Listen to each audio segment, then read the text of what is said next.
Welcome to the Psych Central Show, where each episode presents an in-depth look at issues from the field of psychology and mental health, with host Gabe Howard and co-host Vincent M. Wales.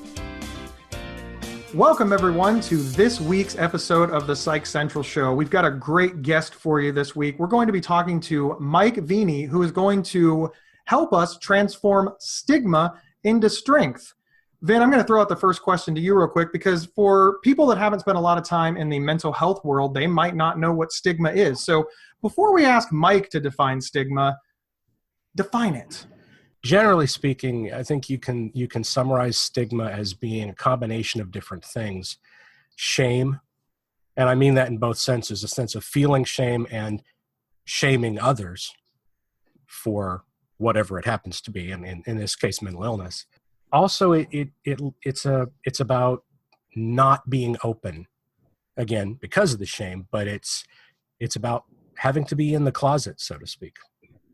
I'm fond of saying that stigma is just a fancy word for discrimination, but then I met Mike, and Mike, what's your definition of stigma?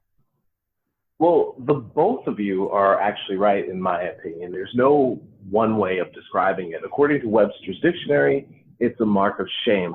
But I actually think it has three components that are thoughts, feelings, and behavior. Thoughts are stereotypes that we have about people who might be living with mental illness. Feelings are prejudice. Maybe you learn that I am living with a mental illness and you feel uncomfortable when I walk in the room. And behavior is discrimination. And it can be something that's really subtle or something that's very overt, depending on the situation. And like Vince said, it can be towards yourself or towards others. In the mental health community, we spend an awful lot of time fighting stigma, stomping out stigma. It really has become a buzzword, which in some cases, because it's talked about so much, has become watered down. But stigma is something that's very serious, and you're an expert on this subject. So give us a little class real quick on just all of it. I mean, just do your thing, Mike. Do my thing. Oh my. It's something that I'm still exploring, and I think it's something that we're going to continue to explore. And truth be told, once we figure out how to really transform this in society, there's going to be stigma towards something else that's not mental health related. So I think it's something about the human condition. I always say to people to look at kindergartners. When kindergartners learn to socialize, you can learn so much about stigma watching kindergartners socialize. So let's just say Vince and I are in kindergarten, and we both have Nike speakers on. And Gabe, you join our little group on the playground, and you have Reeboks. The way kindergartners socialize, yes, Reebok. The way kindergartners socialize is they figure out who the weird one is. This is how they learn to feel part of the group. Who is the weird one? And you hear kids saying it all the time, you're weird, you're weird. And we bring that with us through young adulthood into adulthood. And as adults, nobody wants to be the weird one. So that's one way of looking at stigma. The other way of looking at it is mental health issues are confusing. You know, I was in the gym and I hurt myself and hurt my wrist doing some kind of cool push-up routine trying to impress somebody. And I knew that it was a sprain, a strain, or a broken wrist. I had to give it a few days, have to ice it, see what happens, call a doctor. Mental health issues, on the other hand, are confusing. You don't usually wake up right away and say, oh, you know, I'm depressed. I need to call a doctor. Some people do, but most people don't. And for people who love someone with a mental health issues are confusing. So it goes both ways. This all leads to the stigma surrounding mental health. So you think that in many ways, stigma is really just confusion? We're stigmatizing people because of our own fear or confusion or lack of understanding of their situation. Absolutely. I mean, I speak at a lot of mental health events around the country, and I can hear it in how people discuss issues. For example, people talk about their allergies all the time with a loud voice. But when you hear people start to talk about their mental health issues, their voice gets much lower. That's stigma right there. We feel uncomfortable with that conversation. And I'm a big believer in that we are actually the problem, all of us. It's not something that's out there. It's just something in how we all see ourselves. And if we make it a normal conversation, let's just say we were having this conversation nice and loud at Starbucks, which I know the three of us totally would have this conversation nice and loud at Starbucks. That's where you start to transform stigma, because you're making it normal. I think another factor too, and maybe you'll agree with this, is that in our society, we have this tendency to emphasize differences rather than similarities between people. Well, let me say something to that. You're absolutely right, Vince. And one of the things that's important to remember, though, is we need to have bias in our decision making, or we don't know when to make a right or left turn in the car. So we need that in our brains to be able to categorize things, to show up at appointments on time, and things like that. So we need to be able to have some bias. But it's when the bias starts to create problems in the case of racism, discrimination, things like that, where we need to, I'm just going to say, examine it further. That makes sense. We don't do enough of that, that's for sure. No, we don't. So what's the solution? I mean, we'll just throw it right out there. Like, go ahead and solve this problem for us, Mike, just real quick. Well, I believe stigma ultimately is a cycle, and it's a cycle that starts with shame. Shame leads to silence, and the silence leads to sabotage, self-destructive behavior, social injustice, and suicide. And the key to transforming it is really simple. Number one, self-care. I wrote an article on self-care, and I actually learned, because when you write an article, you both know this, you have to like quote some kind of study to sound smart. So I found a study on self-care that said of people with chronic health conditions, only 5% practice self-care, which is statistically zero. Most people don't practice self-care. So when you start to practice self-care, you start to feel better about yourself, which reduces shame. That's number one. The key to transforming the silence is to make it a part of everyday conversation, meaning don't just talk about it when you're asked, talk about it when you talk about sports, talk about it when you're at the bar with your friends. Make it a normal conversation. If you make it a normal conversation, you'll eventually get legislation. Classic example of that I bring up to audiences is same-sex marriage. Whether you agree with it or not doesn't matter. But the fact is, the LGBTQ community did the best job in history of forcing the subject into everyday conversation, and they got some of the best legislation in history because of that. Make it a normal part of the conversation. And the way to transform self-destructive behavior is to look for teachable moments to help others, because it gets you outside of yourself. And for all of us who struggle when we have opportunities to advocate, help someone else, it forces us to look at our own issues differently, even just for a moment. So that's the key to transforming stigma. You make it sound so easy. Yeah. Right. Now, let me play. I want to play devil's advocate for just a moment. One of the things that you said in there is that we need to be, open and volunteer information out in public so that we can keep the conversation going. But of course, we started this conversation because people who live with mental health issues, mental illness, and addiction, et cetera, are often stigmatized or discriminated against for having it. So doesn't that sort of put you in harm's way? I could also argue that I'm African American, and me just showing up for a job and being African American can put me in harm's way. I think it doesn't matter. One of the things that I've told people is that you have to be you, and you cannot judge what other people think. You cannot do that. African Americans can't do it. People with mental health challenges can't do it. It's on us to make it a normal part of the conversation, not everyone else. We make it normal to us, and we make it okay with us. The rest of the world will follow, but it starts with us. I like it. We're going to step away for a moment. When we get back, we're going to find out exactly who this Mike Veny guy really is. We'll see you soon. This episode is sponsored by BetterHelp.com. Secure, convenient, and affordable online counseling. All counselors are licensed, accredited professionals. Anything you share is confidential. Schedule secure video or phone sessions, plus chat and text with your therapist whenever you feel it's needed. A month of online therapy often costs less than a single traditional face-to-face session. Go to BetterHelp.com/Psych Central and experience 7 days of free therapy to see if online counseling is right for you. BetterHelp.com/Psych Central.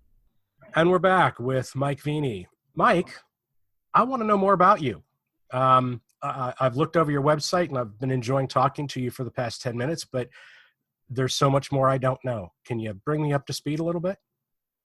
Sure. I consider myself, more than anything, a thought leader around this subject. And the reason that it became fascinating to me was because throughout my entire life, I have been struggling with mental health issues. And this has led to me as a youth getting hospitalized in a psychiatric hospital 3 times, expelled from 3 schools. Sadly, I attempted to take my own life at age 10. Fortunately, was not successful. And so throughout my youth, throughout my young adulthood and adulthood, I struggled basically every day with depression, anxiety, and obsessive compulsive disorder. And what I have learned is that forget those issues right there. Because those issues, I mean, we can have hours and hours of conversation about. But there was this backpack that I was wearing, this social backpack that if you found out about my issues and we became friends, you might not want to be my friend anymore. Or I was interested in a woman and she found out about my history, it was going to be a problem. And my parents always said, you cannot let anyone know about this if you want to get a job at some point. So that was how stigma was affecting me. And I realized that. And around 2011, when I had a breakdown and committed to figuring out a way to remove stigma from my life.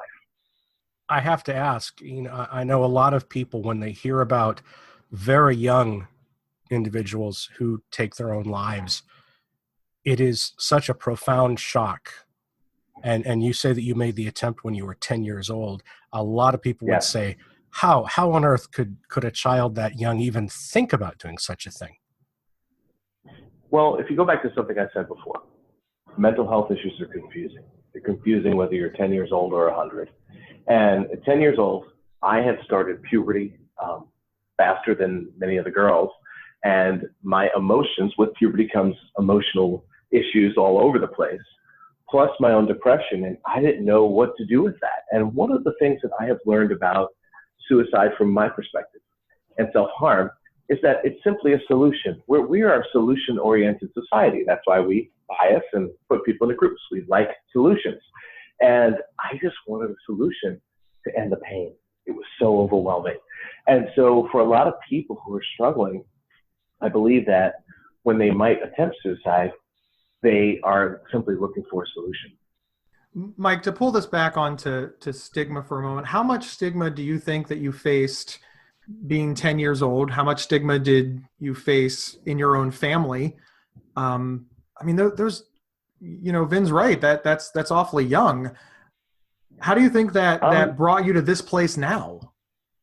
Well, number one, I faced it in my family. Truth be told, to be very transparent, I still face it now in my family. Believe it or not, some of the toughest stigma I have to deal with in this world is within my family. And I also feel that, I'm African American. It's a big issue in the African American community because it's just not talked about at all. It's like a no-no. And so I really faced a lot of it growing up, and I came from a family that was very successful. Everyone was doing well in their careers and stuff. So yeah, I faced a lot of it. In certain ways, I still do. But what I've tried to do is not treat it as something that I'm a victim of, but tackle it head on. When I see it, I talk about it. I'm open about it. I'm loud about it, even if it makes someone uncomfortable. Because I realized that over time, at one point, segregation was happening in this country. And mixing the races together was an uncomfortable conversation. But now it's become normal. It's a part of our country. But it took having uncomfortable conversation consistently to get to that place. That's very true. Now I want to talk about your recovery.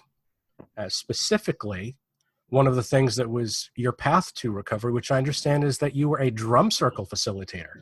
That sounds awesome. Yes, it is, because when people ask me what I do for a living, I get to say one of two things. Either I'm talking about my issues or I'm allowing people to hit stuff in a room and get paid for it. That's my job. I love it. And it's like, in one sense, when I do the drum circle, it's like I get a giant toy box that I bring to events. And people play with me and they pay me money. One of the things that happened with me when I was a kid, actually starting at age 10, I actually started learning the drums.